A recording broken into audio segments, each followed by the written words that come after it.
আগামীকাল অর্থাৎ 31শে অক্টোবর 2025 তারিখে যেমন বাহুবলী দ্য এপিক লঞ্চ করছে, ঠিক তেমনই ভারতের আইওয়ার ব্র্যান্ডের একটি বিখ্যাত কোম্পানি লেন্সকার্ট তার প্রথমবারের মতো তার শেয়ার মার্কেটে নিয়ে আসছে। মানে লেন্সকার্টের আইপিও লঞ্চ হচ্ছে। ঠিক আছে, লেন্সকার্ট তার আইপিও থেকে টোটাল তুলতে চায় 7,878 কোটি টাকা, যেখানে দুটো অফার থাকবে, একটা হচ্ছে ফ্রেশ ইস্যু আর একটা হচ্ছে অফার পর সেল।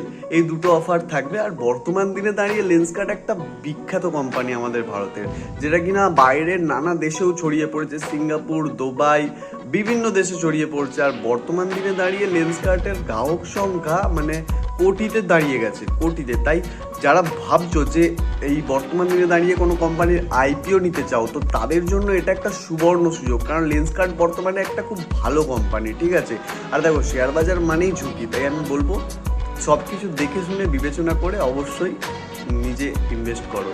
আর ভিডিওটি যদি ভালো লাগে, ইনফরমেটিভ লেগে থাকে, তাহলে অবশ্যই লাইক, শেয়ার, সাবস্ক্রাইব করে দিও। ধন্যবাদ।